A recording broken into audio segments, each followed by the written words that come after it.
Tuhan. Mari kita terus memperkatakan Mazmur 91, dalam lindungan Allah.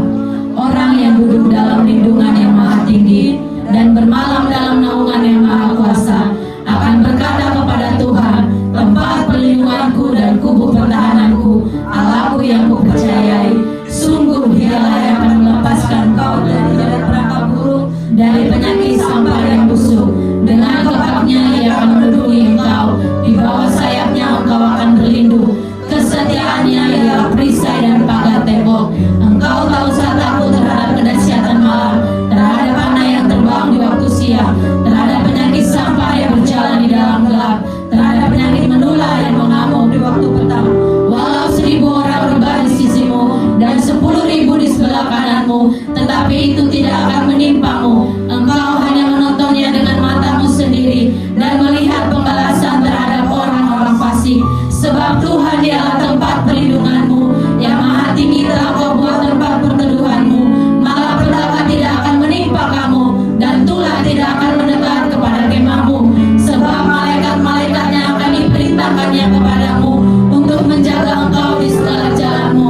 Mereka akan menatang engkau di atas tangannya, supaya kakimu jangan terangkut kepada batu. Singa dan ular teruma akan kau langkahi, engkau akan menginjak anak singa dan ular naga. Sungguh hatinya melekat kepadaku,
mengucap syukur buat kasih penyertaan-Mu Tuhan.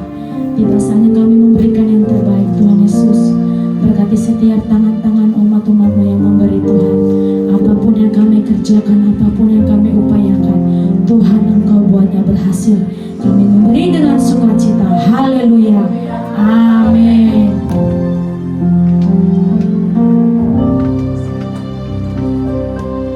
Ada panggilan Allah, ada panggilan Tuhan atas bangsaku.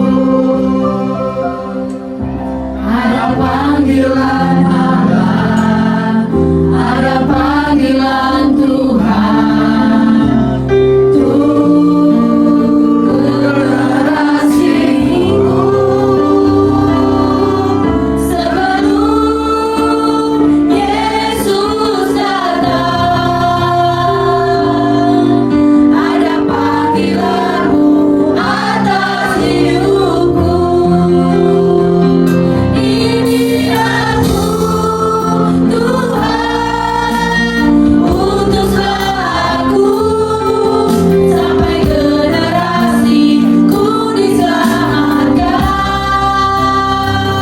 Ini aku Tuhan, utuslah aku sampai generasiku diselamatkan. Berikan tepuk tangan yang terbaik buat Tuhan. Ada panggilan Allah, ada panggilan Tuhan atas bangsaku. Ada panggilan Allah, ada panggilan Tuhan untuk generasiku. Sebelum Yesus datang, ada panggilan-Mu atas hidupku. Ini aku Tuhan, utuslah aku sampai generasiku diselamatkan. Ini aku Tuhan, utuslah aku sampai generasiku diselamatkan.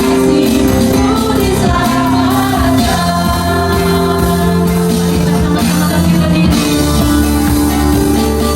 Ini aku sampai generasiku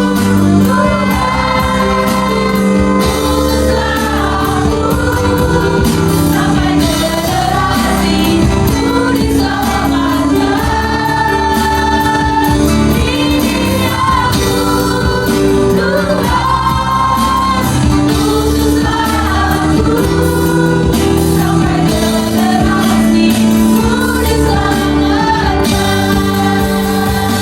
Ini aku Tuhan, utuslah aku sampai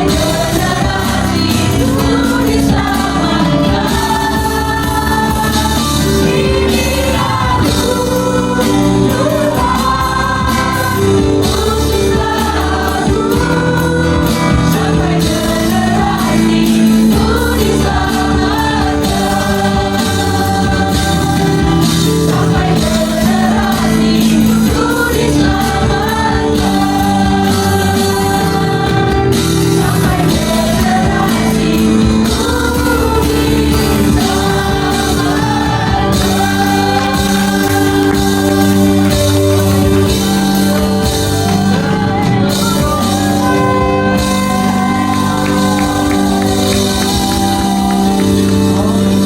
Dimuliakan Tuhan, dahsyat ajaib.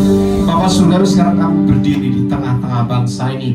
Kami ada di tengah-tengah generasi yang luar biasa, yang Percepatannya sangat dahsyat. Generasi yang terhubung dengan seluruh dunia dengan sangat cepat, dan kami bersyukur ada di tengah-tengah generasi ini. Bapak Surgawi, kami sudah memuji muliakan namamu, dan sekarang kami waktunya untuk duduk diam. Kami mau menggali kebenaran firman Tuhan, melihat zaman yang sedang terjadi saat ini. Apa yang harus kami lakukan? Kami percaya firman-Mu ya dan amin. Firman-Mu sama dahulu, sekarang, dan sampai selama-lamanya.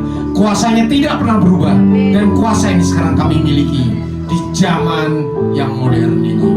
Terima kasih Bapa, kami menyerahkan hati kami semua ke dalam tangan-Mu. Lepaskan hati kami yang lama, gantikan hati kami dengan hati yang baru, hati seorang murid, hati yang adalah tanah yang subur, sehingga setiap firman yang kami terima berakar dengan kuat, bertumbuh dengan subur, dan berbuah dengan lebat di dalam kehidupan kami. Semua yang percaya katakan amin. Kita ucapkan syukur kepada Tuhan. Silakan Bapak Ibu Saudara duduk dalam hadirat. Shalom. Luar biasa. Kita memuji Tuhan dengan dahsyat, dengan luar biasa di hari Minggu ini. Bersyukur kalau Bapak Ibu pada hari Minggu masih ada di tempat ini, karena Tuhan melayakkan kita menghadap hadirat-Nya.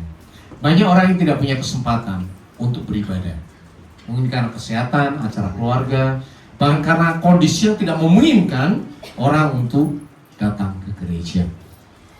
Sekarang kita akan belajar mengenai the challenge of Generation Z, atau tantangan dari generasi Z. Ya. Sebelumnya kita barusan mendengar ini kabar bahwa Iran ya diserang oleh Israel.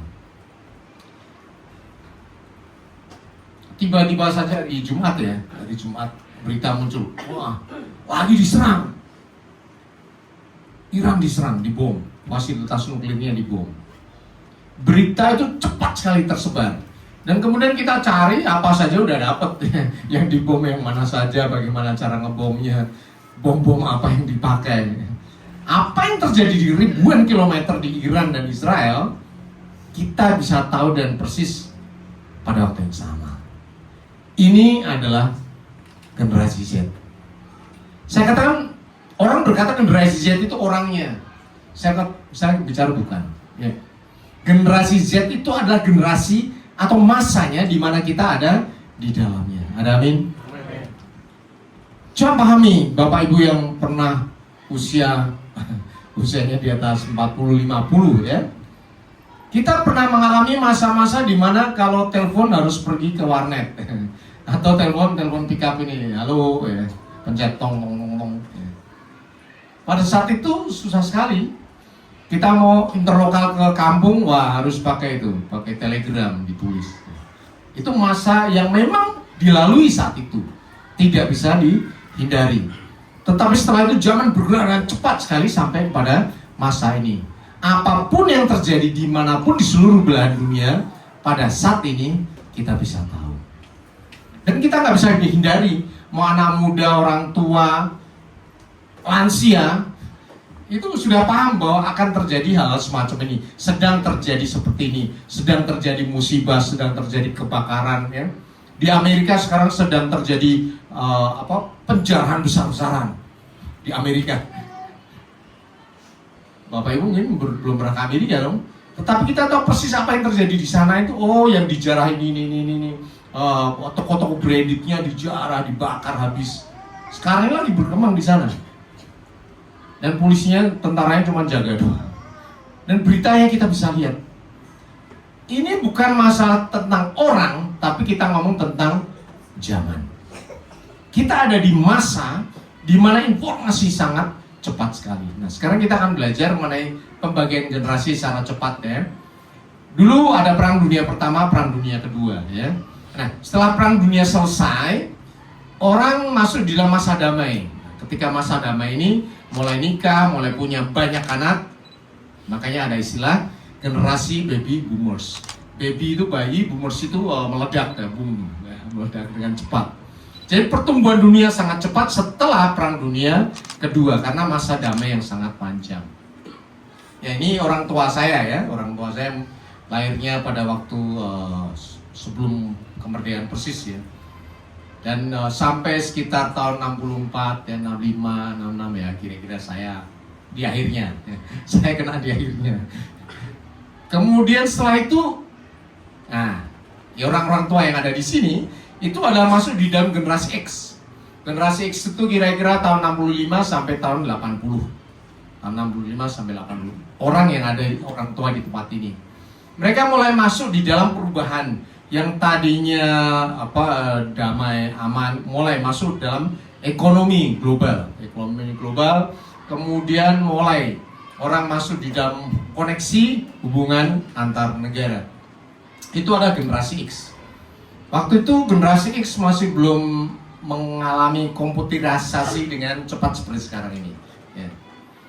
Waktu saya belajar komputer, itu SMA nomor 1. Itu satu-satunya yang punya komputer, punya kelas komputer. Itu tahun 80 berapa ya. Belum ada yang punya komputer. Tetapi SMA itu ada, saya masuk situ. Jadi memang susah sekali waktu itu, teknologi hanya dimiliki oleh orang-orang yang punya akses tertentu. Tetapi kemudian masuk di dalam generasi yang lain, yaitu generasi milenial. Nah, generasi milenial ini adalah generasi orang-orang tua muda yang sekarang ini, yaitu tahun 81 sampai tahun 96. Mulailah internet, mulailah komputer, mulailah handphone itu kita nikmati dengan bebas. Apakah kondisi ini hanya dinikmati oleh mereka yang masih generasi X? Ya tentunya tidak. Ya, baby boomers pun juga mengalami, kemudian generasi X juga mengalami, semua orang mengalami, mulai belajar. Pernah nggak Bapak Ibu ingat dulu handphone itu mesti dipencet ya? A, S, D, F, G, pencet terus. Belum ada yang touchscreen dong, belum ada touchscreen. Kemudian mulai muncul BlackBerry. Kemudian mulai muncul lagi touchscreen. Begitu touchscreen, ada orang-orang tertentu yang handphonenya masih jadul, nggak mau diganti. Karena apa? Udah terbiasa. Itu termasuk itu lawyer yang terkenal di dunia, di Indonesia itu handphonenya masih pencetan karena dia nggak mau mikir lagi, susah, belajar lagi. Tetapi ketika kita masuk kepada generasi berikutnya, generasi Z. Generasi Z itu ya di tahun 97 sampai 2012, itu apapun orang harus mengikuti teknologi. Mau anak muda, orang dewasa, orang tua sekalipun, mereka harus mengikuti teknologi ini. Contohnya misalnya apa? Bapak Ibu ke mall, mau makan cuma dikasih barcode aja. Kalau orang nggak tahu susah. Saya tuh pertama kali main barcode, gimana ya cara mencet salah lagi. Ya. Padahal dengan mencet barcode itu kita langsung terhubung dengan counter, terhubung dengan bagian masak, ya, terhubung bagian keuangannya, terhubung meja ini nomor berapa itu langsung, gitu. Mungkin bagi anak muda tutup mata dia udah langsung milih cepat sekali ya. Tapi kalau saya mulai dari situ lagi, wah gimana caranya bukanya? Banyak sekali menunya, banyak sekali. Ada beverage, ada minuman, ada main course, ada dessert ya. Susah. Tapi ketika sekali, 2 kali, 3 kali, oh seperti itu caranya. Mau tidak mau orang setua saya, kelihatannya tua banget ya. Itu harus belajar untuk bisa pesen menu di restoran. Apalagi kalau Bapak Ibu sering keluar negeri ya, itu harus kudu melek ini network. Kalau enggak di bandara udah dicegatin mulu ya, karena salah input data, karena datanya nggak valid. Dulu kalau imigrasi ada konternya, ada orangnya. Sekarang udah nggak ada, udah. Kita harus masukin sendiri, ya, declare sendiri. Kemudian begitu masuk di scan tuh terus lewat, scan wajah, scan tangan, apapun scan terus gitu. Orang harus mengikuti apa yang terjadi di tengah dunia. Itu adalah generasi Z. Dan berikutnya anak-anak muda yang berikutnya 2013 dan berikut ke atas sampai tahun 2025 itu dinamakan generasi Alpha. Jadi Bapak Ibu Saudara, zaman itu tidak bisa dihindari, tolong pahami. Saya masih ingat ketika mulai ada handphone yang ada aplikasi Alkitab, ya Bapak Ibu Saudara ingat ya, ada aplikasi Alkitab. Pada waktu itu teman-teman saya pendeta banyak yang langsung ngomong nggak boleh bawa kalau ke gereja harus bawa Alkitab yang tebal ini, ya toh? Harus bawa Alkitab. Kalau enggak sesat. Kalau enggak sesat. Kenapa? Ya memang dia lagi orang jadul ya, buka aplikasi ini susah. Sehingga dia mulai ngomong aja, pokoknya kalau di gereja harus bawa Alkitab yang tebal. Ya. Tapi kalau sekarang kan nggak mungkin ya. Kita kemana-mana masa bawa Alkitab segede ini. Dipegang aja susah. Sekarang kita pakai tab, pakai segala macam, kita semuanya udah ada informasi di dalamnya. Ada amin. Saya gereja ini tidak menolak adanya teknologi. Justru kita harus masuk di dalamnya, menggunakan seluas-luasnya supaya apa? Supaya ini menjadi berkat bagi kita semuanya. Ada amin. Justru dengan kita masuk di dalam teknologi, justru kita mempergunakan teknologi ini, maka firman Tuhan bisa disampaikan lebih baik lagi. Coba sekarang Bapak Ibu baca ini, lihat, itu kan bagus toh. Tapi zaman dulu gimana coba? Zaman dulu pakai LCD, OHP, overhead projector, pakai kertas ditempel, pakai kertas tempel. Ada yang masih ingat kayak gitu? Ya.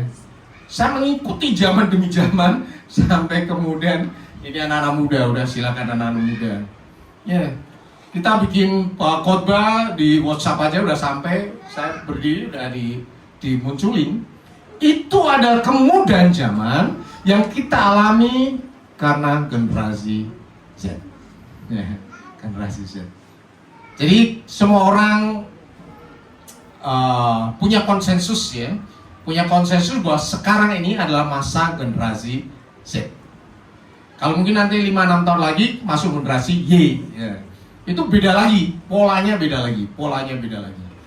Pastinya dulu kita ada generasi milenial, keren ya, keren milenial, jalan-jalan, hangout dan sebagainya, itu generasi milenial. Tapi sekarang udah nggak ada lagi kayak gitu. Generasinya ini masanya adalah masa generasi Z. Masa di mana orang melek teknologi dan informasi itu berjalan dengan cepat sekali. Nah tentunya akan ada tantangan yang dihadapi di tengah-tengah generasi ini. Nah kita sekarang belajar apa yang dihadapi oleh generasi ini, yaitu generasi Z. Ingat ya, ini bukan hanya berbicara tentang anak muda, bukan, tetapi juga kita yang ada di tengah-tengah generasi ini. Sama juga di masa Perang Dunia Kedua misalnya, mau percaya, mau tidak percaya, mau setuju, tidak setuju, orang harus berangkat perang. Oke? Itu masa Perang Dunia Kedua. Sama juga dengan sekarang ini, mau setuju nggak setuju belajar atau tidak belajar, kita harus terlibat di dalam ini teknologi, harus. Kalau nggak itu nggak bisa pesen menu, ya nggak bisa pergi ke luar negeri, nggak bisa pesen hotel. Ya, kita harus terlibat di dalamnya. Maka kita sekarang bahas apa yang dihadapi oleh zaman dari generasi Z ini. Yang pertama adalah bahwa generasi Z akan memunculkan ya budaya yang serba cepat. Ya, tadi saya sampaikan bahwa Israel nyerbu Iran. Kita langsung udah tahu, beberapa jam kemudian kita udah tahu berapa jumlah yang mati, berapa yang diserang, berapa pesawat terbangnya yang menyerang ke Iran. Itu saat yang sama kita langsung udah tahu di seluruh dunia. Tidak bisa ditutup-tutupin. Bahkan kita tahu, Bapak Ibu pernah ke Ukraina. Nggak ada yang tahu Ukraina. Tapi kita tahu Rusia nyerang Ukraina. Kita tahu gimana Ukraina nembakin tanknya Rusia pakai drone-drone kecil ya. Dan kita lihat, seru juga. Padahal mati itu beneran. Ya, kalau tank di tank Rusia terutama karena amunisinya di tengah, begitu diserang sama drone, itu meledak. Turretnya itu terbang sampai puluhan meter. Dan yang di dalamnya mati. Dan kita tonton itu, oh serem juga ya. Padahal kita tidak pernah ke Ukraina. Begitu juga apa yang terjadi di tempat ini. Nanti sore kita upload YouTube-nya, Bapak Ibu Saudara bisa kirim kemana-mana, semua orang bisa lihat ibadah di GBI FGC. Itu ada kekuatan dari zaman ini, cepat sekali, penuh dengan informasi. Ini membuat orang itu cepat sekali berpikir, menjadi cerdas, terbuka terhadap hal-hal baru. Namun di sisi lain, orang-orang yang ada di generasi ini disebut sebagai strawberry. Bagus di luarnya, dipencet dia penyok. Ya. Akhirnya kita juga tahu juga kan, ada banyak bintang Korea, K-pop yang mereka dibully oleh netizen. Terus apa? Bunuh diri beneran. Yang bully siapa nggak tahu, tapi dia merasa tertekan, bunuh diri udah. Kecuali beneran ditonjokin ya, diculik. Oh enggak diapa-apain, cuma dibully aja.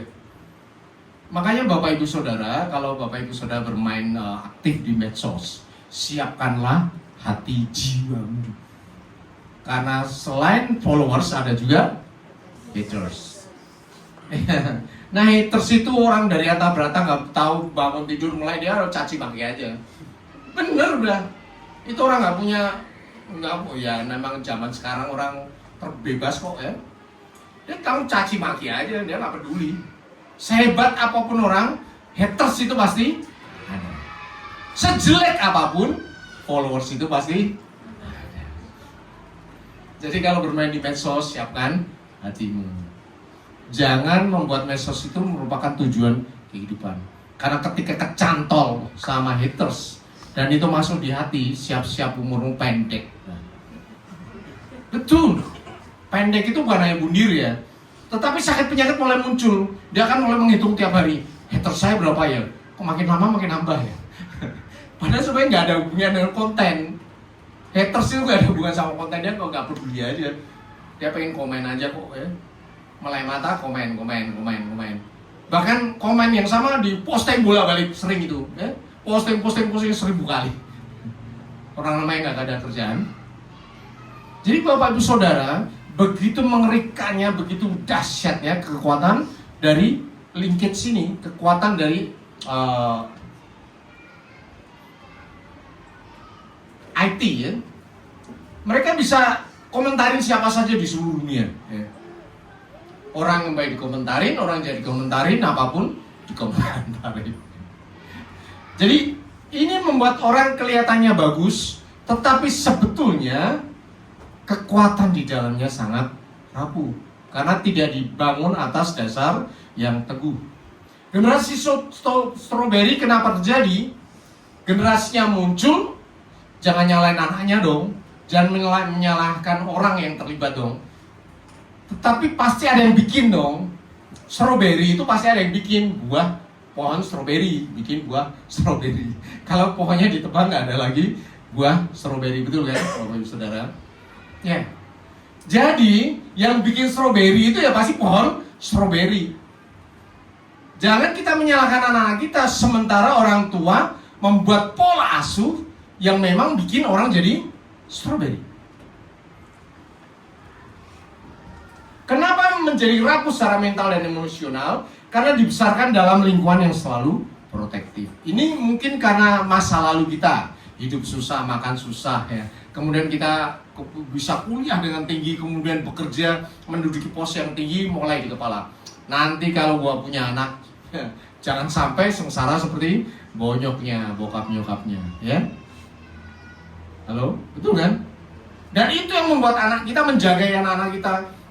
Senggol bacok, anak gua kok, awas lu, ya. Jangan disenggol. Ya, akhirnya anak-anak berpikir bahwa hidup di dunia seperti di surga. Nggak ada kejahatan, nggak ada kejelekan, semuanya serba baik-baik saja. Padahal tidak mungkin. Selama anak masih di dalam naungan orang tua bisa diawasi, tetapi ketika mulai sekolah, coba bayangkan, ketemu orang, ya pasti suatu kali dibully dong. Ya, bergaul dengan teman-temannya di kampung, ya suatu kali ya pasti berantem juga, suatu kali pasti. Nggak ada yang nggak namanya manusia kok. Makin tumbuh gede SD, SMP, SMA, oh pasti dong. Naik motor kenceng, senggolan, pasti kadang terjadi. Nah, kalau orang tidak dipersiapkan untuk menghadapi hal semacam ini, segala sesuatu menjadi sangat besar. Tidak mudah untuk menghadapi persoalan demi persoalan. Itu yang dibentuk oleh generasi strawberry. Yang bentuk siapa? Orang tuanya. Jadi sebetulnya tantangan generasi strawberry bukan buat anak. Nomor satu bagi saya terhadap orang tua. Apakah bisa dirubah? Bisa. Nanti kita akan belajar bahwa segala sesuatu yang terjadi karena akibat yang dilakukan oleh orang tua, kita bisa rubah. Siapa tidak menggunakan tongkat benci kepada anaknya, tetapi siapa mengasihi anaknya, menghajar dia pada hatinya. Bapak saudara, ada yang betokin anaknya? Ya, mungkin tidak seperti dulu saya diketokin ya. Diketokin pakai ini, ikat pinggang. Nggak apa-apa, gitu udah biasa, ketawa aja. Tapi sekarang kan nggak mungkin. Tetapi walaupun tidak secara fisik, kita bisa mendidik anak kita dengan tegas. Kita mengasihi tetapi di dalam ketegasan. Jangan membuat anak selalu terlindung. Berikan waktu mereka untuk mengalami kegagalan. Kalau kita lihat berita-berita ada orang yang sukses ya dalam bisnis, betul? Sekolahnya berhasil. Dia tadinya merantau, kemudian dia bisa sukses, punya bisnis yang banyak. Pernah nggak kita berpikir apakah dia langsung sukses? Apakah dia langsung berhasil? Pebisnis itu ya, gagal itu biasa. Nah, dia ketawa aja, ganti lagi bisnis. Ya, sekarang buka mie apa, mie gacuan, nggak laku ya tutup aja, ganti besok mie apa, ya, besok mie ayam. Dia nggak peduli, santai aja, karena memang masanya berubah. Dia akan terus cari peluang supaya terus naik. Satu nggak laku, ganti yang lain, bikin dua nggak laku, ganti lagi, bikin 4. Nah, ini yang sekarang kita coba ajarkan, bahwa di dalam kehidupan sehari-hari kegagalan itu adalah hal yang biasa. Bapak Ibu Saudara, jangan pernah berpikir, merasa kalau anak tidak, nilainya tidak bagus, kemudian aduh anakku gagal, biarin aja anaknya jelek ya. Tetapi hal yang lain dia tetap tangguh. Itu yang paling penting dalam kehidupan. Kesuksesan seseorang tidak ditentukan oleh ijazah yang tinggi, tidak. Nilai yang tinggi, tidak. Tetapi nomor satu adalah sikap hidup. Ada amin? Sikap hidup yang membuat orang sampai setinggi apapun dia masih bisa naik. Banyak orang tidak bisa naik itu karena memang sikap hidupnya dia levelnya segitu. Baru diberkati dikit udah ngama-ngama, kayak nggak jelas. Ya Tuhan nggak akan kasih berkat yang lebih tinggi. Tetapi kalau kita sudah dipersiapkan untuk hati yang tangguh, hati yang rendah hati seperti Tuhan Yesus, Tuhan kasih berkat lagi. Hatinya masih oke, tambah lagi, terus tambah. Dan saya percaya Bapak Ibu Saudara dan saya juga ingin anak-anak kita, generasi berikut kita itu terus naik. Ada amin? Kita juga ingin pelayanan kita terus naik, betul kan? Terus sama Tuhan. Kalau ada masalah apa-apa, udah santai aja, senyum aja, smile. Gak ada masalah. Diomongin orang, telinga saya tebel ya, gak tipis. Diomongin orang saya udah cuek aja. Karena apa? Ya memang hidup kayak gitu dong. Sekarang kalau Bapak Ibu sukses, Bapak Ibu berhasil, pertanyaan saya, banyak yang senang atau banyak yang tidak senang? Banyak yang ngomongin atau yang memuji-muji? Ngomongin lah. Terus yang sukses siapa? Kan Bapak Ibu Saudara, bukan orang yang ngomongin. Betul kan? Ada amin? Artinya ketika engkau diomongin orang, engkau lebih sukses dari mereka. Tolong pahami ya. Makanya jangan anti terhadap orang yang ngomongin Bapak Ibu Saudara dan saya. Itu artinya levelmu lebih tinggi dari mereka. Mereka nggak mau sirik tanda tak mampu dengan cara ngomong, wah dia itu kan gini, dia gini. Terus apaan? Emang duitnya ditentukan oleh lu, berkat gua ditentukan oleh lu ya. Berkat kita, duit kita ditentukan oleh Tuhan dan ketekunan usaha kerja keras kita. Ada amin? Jadi mulai belajar bahwa kehidupan kita ditentukan oleh Tuhan, bukan oleh kata orang.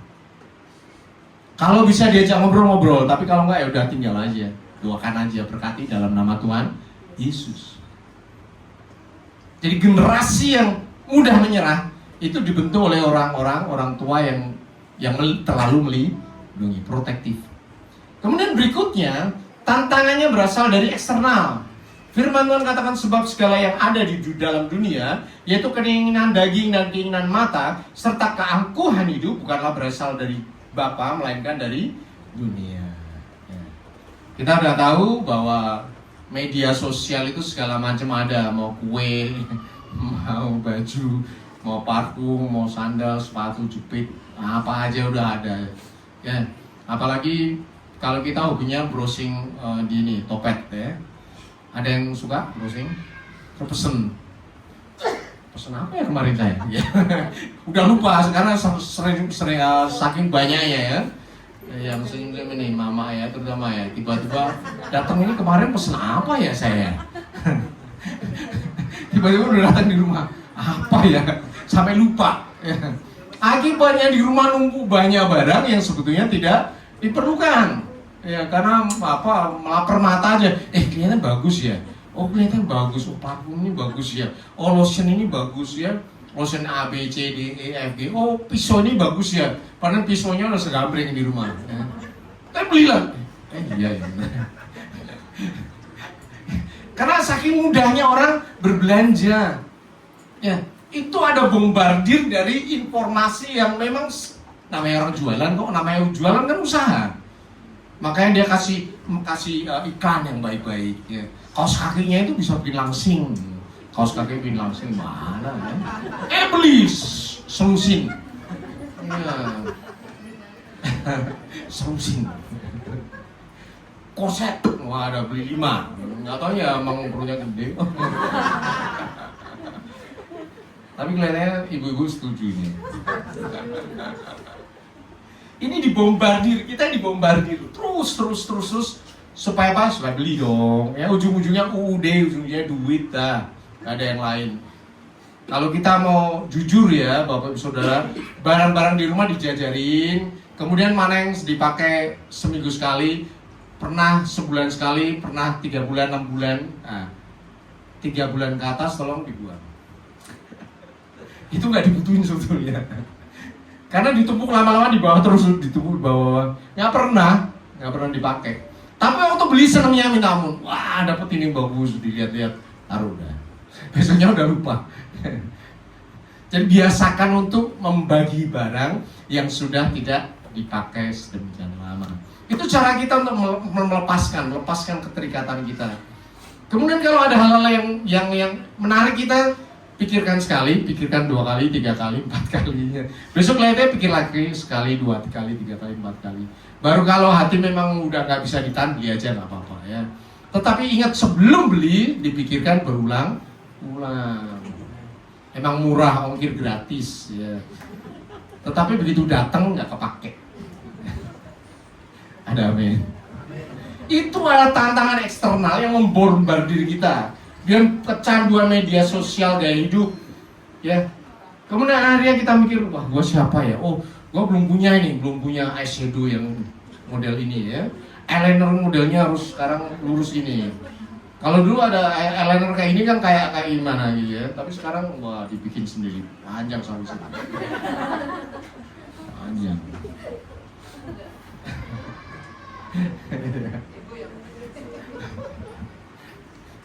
Tapi ibu di sini nggak ada yang gitu. Ada amin. Ada yang aku, Pak. Nggak ada yang aku. Pak Broto tahu. Sebelahnya kali ya. Ya, memang ini yang kita hadapi. Makanya kita saling mengingatkan ya, sesama ibu-ibu terutama saling mengingatkan. Jangan menginformasikan, jangan udah tahu yang ini belum. Bagus. Ditawarin mulu nggak taunya member get member. Member get member. Dia nawarin ada maunya supaya dapat gratisan. Jual 2 beli 1. Jadi banyak kita ditipu oleh teman kita sendiri loh. Jangan keliru ya.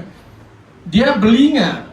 Kalau pertama kali beli oke deh. Tapi kalau belum beli udah nawarin orang, member get member itu. Ya. Jadi dunia ingin membentuk anak-anak kita sesuai dengan standar dunia, bukan standarnya Tuhan. Tetapi satu hal, Tuhan ingin supaya kita menjadi generasi yang tangguh. Firman Tuhan katakan, takut akan Tuhan adalah permulaan pengetahuan, tetapi orang bodoh menghina hikmat dan didikan. Yang membuat kita bisa menyortir segala hal yang tidak perlu, sampah-sampah itu adalah nomor 1 adalah takut akan Tuhan. Ada amin? Saya percaya Bapak Ibu Saudara hari Minggu duduk di tempat ini karena rasa takut akan Tuhan. Takut itu bukan ada polisi takut, bukan, tapi keseganan. Ya, segan terhadap Tuhan kita. Kunci kekuatan kita ada di generasi Z. Bukan karena teknologi, bukan karena medsos atau pengakuan orang, followersnya banyak ya. Tetapi kuncinya adalah takut akan Tuhan. Yaitu hidup dengan hormat, taat, dan mencari kehendak Tuhan. Ini yang paling penting. Halo Bapak Ibu Saudara. Makanya main gadget tidak apa-apa ya. Tidak apa-apa. Tetapi tolong ada waktu-waktu kita mencari Tuhan. Karena gadget itu juga bikin healing juga dong ya kan. Ya. Bahkan kalau perlu kita main TikTok sendiri ya. Ngumpulin ibu-ibu di halaman depan ya. Tadi pagi dikumpulin pakai stand gitu. Wah.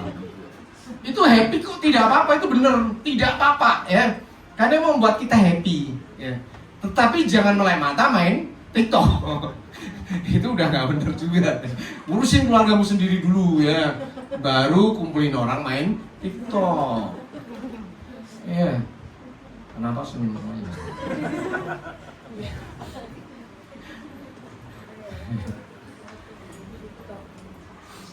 Jadi tidak apa-apa, gunakan gadget untuk happy, untuk healing, tetapi adakan waktu untuk Tuhan.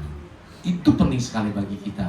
Karena apa firman-Nya Tuhan katakan? Sebab apa Allah memberikan kepada kita bukan roh ketakutan, melainkan roh yang membagikan kuasa, kasih, dan ketertiban. Tuhan tidak menciptakan kita menjadi generasi yang mudah hancur, tetapi menjadi generasi yang tangguh di dalam iman, kuat dalam tekanan, dan berdiri untuk kebenaran Tuhan. Saya percaya orang yang setidak-tidaknya meluangkan waktu setiap hari baca firman, kemudian baca aja udah ya, nggak perlu seperti teologi dijabarkan dan sebagainya, nggak perlu.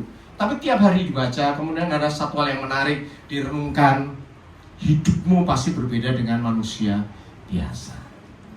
Karena pada saat itu divine wisdom, divine knowledge, ya, pengetahuan surgawi itu akan nyantol di kepala kita. Kalau orang lihat online, belanja online, tiba-tiba tertarik, engkau lihat gini aja, oh iya, nggak apa-apa, gue nggak butuh kok, gue nggak butuh. Bapak Ibu Saudara mau tahu nggak? Banyak pedagang di online, mereka pakai hipnotis, sehingga kita nggak sadar, nggak butuh, nggak apa, kita klik aja beli.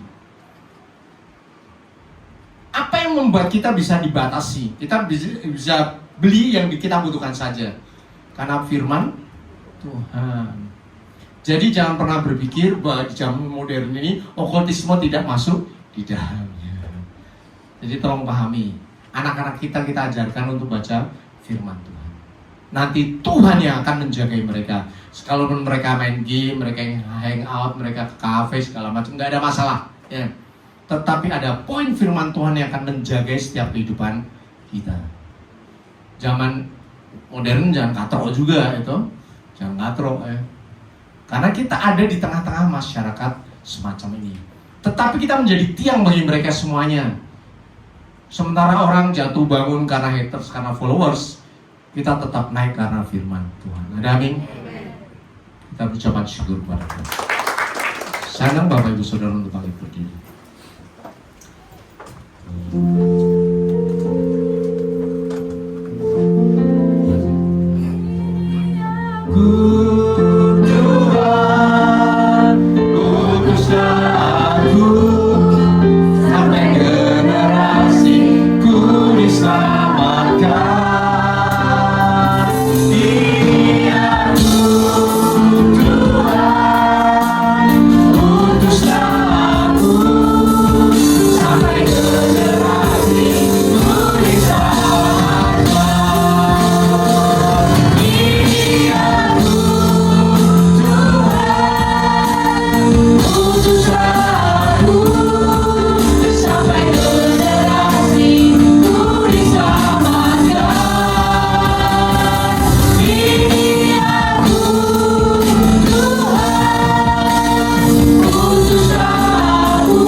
Informasi, media sosial, pengetahuan berkembang dengan sangat cepat di dalam nama Tuhan Yesus.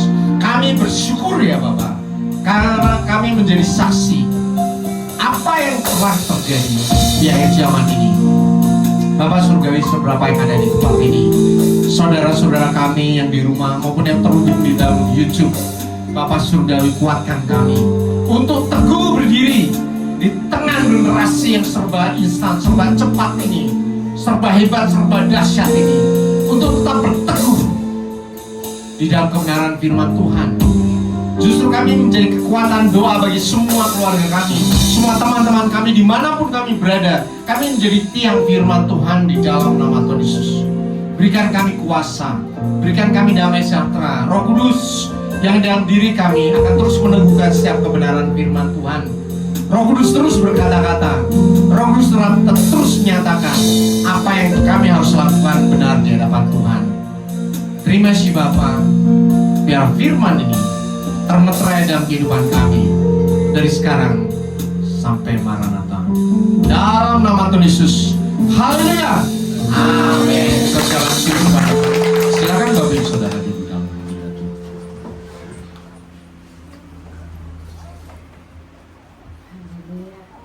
Haleluya, terima kasih buat hambanya. Semakin Tuhan memberkati. Tiba saatnya kita mendengarkan pengumuman sepekan lewat multimedia.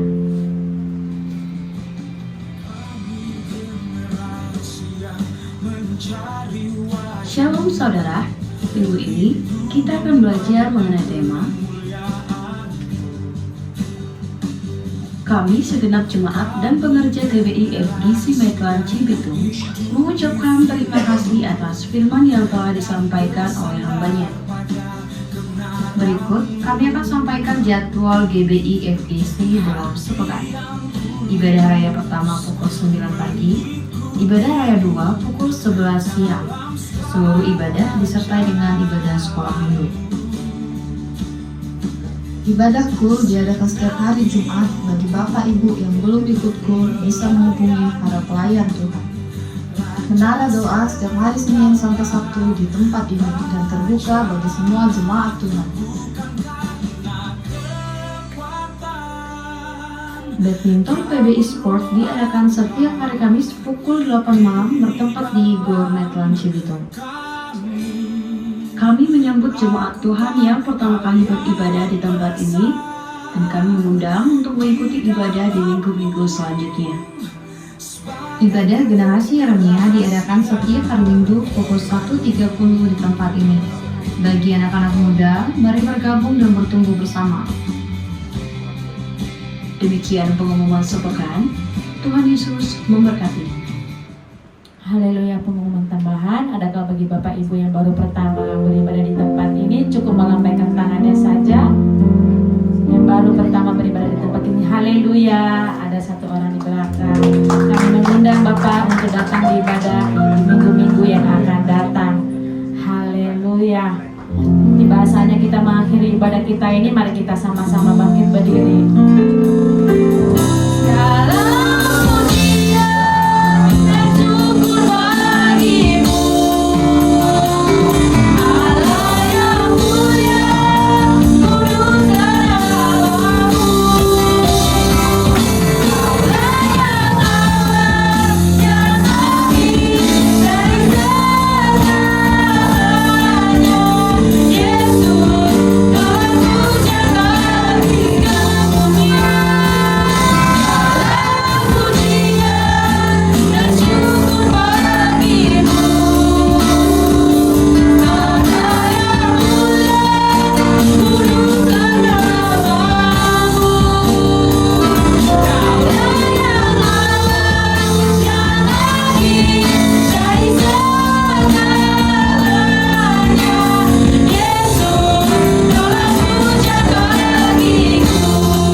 Engkau yang kami muliakan ya Tuhan, Engkau Alfa dan Omega. Terima kasih ya Tuhan.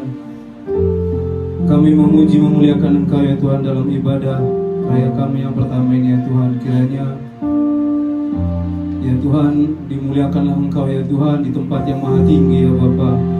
Terima kasih ya Tuhan untuk firman yang boleh mengalir dalam ibadah ini ya Tuhan, yang disampaikan oleh hamba-Mu ya Tuhan, Bapak Indri.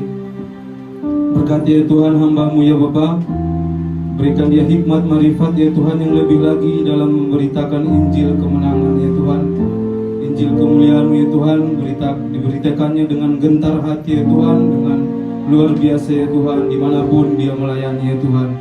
Berkati ya Tuhan keluarganya, Ibu Indri dan anak-anaknya ya Tuhan, Engkau yang melindungi mereka dalam setiap langkah ya Tuhan. Berkati pekerjaannya ya Tuhan dan juga usahanya ya Bapa. Engkau membuat anak-Mu ini ya Tuhan lebih lagi ya Tuhan dalam segala aspek kehidupannya ya Tuhan. Terima kasih ya Bapa. Kami bersyukur ya Tuhan. Kami berdoa juga untuk Bapak Gembala Pembina kami ya Tuhan, Bapak Niko Harjo ya Tuhan. Engkau yang memberkati beliau ya Tuhan, keluarganya dan juga staf penggembalaannya ya Tuhan. Engkau pakai hamba-Mu ya Tuhan lebih luar biasa lagi ya Tuhan untuk bangsa ini, untuk bangsa-bangsa di dunia ini ya Tuhan. Dan juga Bapak Andi ya Tuhan, Gembala rayon kami ya Tuhan, dan juga istri dan juga keluarga dan semua staf penggembalaannya ya Tuhan. Engkau menempatkan ya Tuhan di rayon ini ya Tuhan sebagai pemimpin kami di sini ya Tuhan. Engkau pakai beliau ya Tuhan lebih lagi ya Tuhan. Bapa yang baik, terima kasih ya Tuhan untuk domba-domba-Mu ya Tuhan di tempat ini.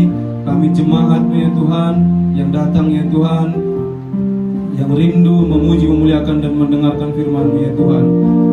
Kiranya firman yang sudah kami dapatkan ya Tuhan, kami bisa imani, taati dan perkatakan ya Tuhan dalam kehidupan kami. Roh Kudus-Mu ya Tuhan yang selalu menggerakkan hati kami ya Tuhan, yang mengingatkan hati kami ya Bapa untuk selalu melakukannya dalam kehidupan kami, sehingga kami selalu setia dan taat kepadamu ya Tuhan. Terima kasih juga ya Tuhan untuk pelayan-pelayan-Mu ya Tuhan yang ada di tempat ini ya Bapa. Pemain musik, WL, singer, aser, persembahan dan juga pendoa ya Tuhan. Engkau yang memberkati pelayanannya ya Tuhan. Engkau yang memberkati keluarganya lebih lagi ya Tuhan. Engkau jawab semua pergumulan hatinya ya Tuhan. Engkau berikan sukacita dan kebahagiaan selalu dalam hidupnya ya Tuhan. Terima kasih ya Bapa. Kami berdoa untuk bangsa dan negara kami ya Tuhan. Kami ini berdiri ya Tuhan untuk bangsa dan negara kami ini. Ya Bapa, kami berdoa untuk umat mayoritas di bangsa kami ya Tuhan. Tunjukkan ya Tuhan jalan kebenaran pada saudara-saudara kami ya Tuhan. Engkau lah yang Tuhan menuntun mereka pada jalan kebenaran-Mu ya Bapa. Melalui kami anak-anak-Mu, kami bisa menjadi teladan bagi saudara-saudara kami di sekitar kami, di lingkungan kami ya Bapa. Kami berdoa untuk bangsa dan negara ini ya Tuhan. Kami berdoa mulai dari Presiden, Bapak Prabowo, Bapak Gibran, dan semua menteri-menterinya ya Tuhan. Semua Panglima TNI ya Tuhan, Kapolri, staf-stafnya semua ya Tuhan, semua ASN dan semua perangkat-perangkat pemerintahan yang dari yang paling tinggi sampai yang paling rendah ya Bapak. Engkau ya Tuhan yang memberkati semua rancangan yang sudah dibuat mereka ya Tuhan. Semua hambatan-hambatan Engkau singkirkan ya Tuhan demi kebaikan bangsa ini ya Tuhan. Kami percaya Tuhan, bangsa kami Indonesia ini ya Tuhan akan menjadi berkat bagi bangsa-bangsa yang lain ya Tuhan, dan menjadi damai untuk bangsa-bangsa yang lain ya Bapak. Terima kasih ya Tuhan untuk persembahan yang boleh kami berikan ya Tuhan. Kiranya persembahan ini ya Tuhan menjadi kemuliaan bagi-Mu ya Tuhan. Berkati tangan-tangan yang memberikan ya Tuhan. Berkati ya Tuhan usahanya. Berkati ya Tuhan pekerjaannya. Berkati ya Tuhan kerinduan dan pergumulannya ya Tuhan. Kau jawab semua doa dan pergumulannya ya Bapa. Kami percaya hanya kepada-Mu ya Tuhan, dan berkati juga tangan-tangan yang mengelola persembahan ini ya Tuhan untuk menjadi kemuliaan bagi-Mu ya Tuhan. Kami mohon ampun ya Tuhan atas kesalahan dan dosa kami ya Tuhan. Dan sebentar lagi juga kami akan pulang ke rumah kami dan kembali ke kehidupan kami masing-masing ya Tuhan. Engkau yang menyertai langkah kami ya Tuhan. Dimanapun kami berada, perlindungan-Mu selalu ada pada kami ya Tuhan. Bersama dengan doa pengutusan dan doa berkat dari hamba-Mu, sempurnakanlah doa kami ini di dalam doa Bapa kami. Bapa kami yang di surga, dikuduskanlah namamu, datanglah kerajaan-Mu, jadilah kehendak-Mu di bumi seperti di surga. Berikanlah kami pada hari ini makanan kami yang secukupnya, dan ampunilah kami atas kesalahan kami, seperti kami juga mengampuni orang yang bersalah kepada kami. Dan janganlah membawa kami ke pencobaan, tapi lepaslah kami dari yang jahat. Karena Engkau yang punya kerajaan dan kuasa dan kemuliaan sampai selama-lamanya. Amin. Sidang jemaat yang dikasihi oleh Tuhan Yesus, Engkau adalah biji mata Tuhan. Engkau ditempatkan di tengah-tengah generasi yang serba cepat, penuh dengan teknologi tinggi ini, untuk Kau kembali ke dalam kenyataan hidupmu sehari-hari, untuk menaati firman Tuhan, menyampaikan kasih Tuhan kepada semua orang. Dan untuk itulah Engkau menerima berkat. Angkat kedua tanganmu dan aminkan setiap perkataan berkat ini. Tuhan memberkati engkau. Amen. Tuhan memberkati suami, istri, anak-anak, cucu-cucumu. Amen. Tuhan memberkati rumah tanggamu dan finansialmu. Amen. Tuhan memberkati sekolah dan studimu. Amen. Tuhan memberkati setiap pekerjaan dan usahamu. Amen. Apapun yang engkau rencanakan, apapun yang engkau lakukan, Tuhan membuat semuanya berhasil. Amen. Kasih karunia dari Allah Bapa dan damai sejahtera dari Tuhan Yesus serta persekutuan yang manis dengan Roh Kudus menyertai kehidupanmu dari sekarang sampai Maranatha. Tuhan Yesus datang yang kedua kali menjemput kita di awan-awan yang permai, bahkan sampai selama-lamanya. Semua yang percaya dan sudah diberkati katakan amin.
Tuhan Yesus memberkati.